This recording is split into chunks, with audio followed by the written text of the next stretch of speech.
My name is Michelle Whittaker, and Doogie and I are proud parents of London Alexis, who's 8.5 months old. I'm also a volunteer with MomsRising, and while I was fortunate to have a healthy pregnancy and a workplace that was committed to providing all employees with accommodations when they were dealing with health issues, many MomsRising members from across the country are not so lucky.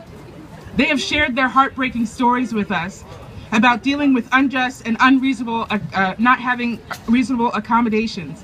And I'm here to lift up their stories and to let Peggy Young know that we stand with her and every woman who's ever faced pregnancy discrimination in their positions and workplace. Women such as Jennifer, who's a MomsRising member from Arizona, who shared with us that while she was pregnant and working at a daycare, she was moved from working with infants to working with 4- and 5-year-olds who weighed over 30 pounds.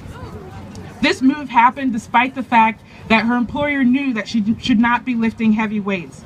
After not being able to pick up a child that had climbed onto a table, she was fired for not being able to perform the necessary duties. We also stand here, yes. We also stand here for Amanda from Iowa, who was twice pregnant, who experienced pregnancy discrimination twice. The first time, she was working at a dollar store, and her manager said to her that if she had any restrictions related to her pregnancy, she would be taken off the schedule. Sadly, Amanda had a miscarriage. Oh. During her next pregnancy, she was a temp at a warehouse, and her doctor recommended that she be put on desk duty, but her employer refused to make the accommodations and forced her to take unpaid leave. This denial came despite the fact that her employer had provided previous accommodations when she was recovering from a surgery, yet they could not provide the same accommodations when she was pregnant. There are many moms who could not be here today, but they sent messages of support through MomsRising.org. We have compiled those messages, and we're going to share this book with Peggy after the opening arguments today.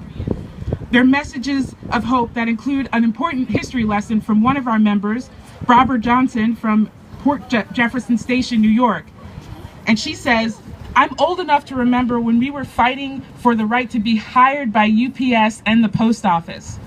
We won then, and we will continue to win rights for mothers."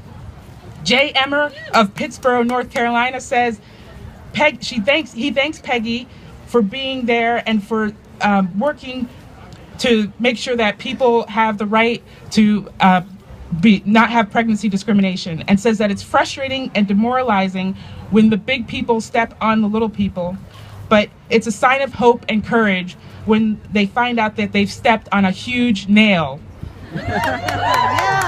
And Caroline Kahn Bianchi of Rye, New York, offers Peggy a heartfelt thank you for her courage. She faced discrimination herself when she was fired from her employer after her employer found out she was pregnant for the second time in 1994. She says, "Thank you, Peggy, for your efforts to right the discriminatory treatment that you and many women have endured. MomsRising stands with all women who have faced discrimination and unfair practices in their workplace.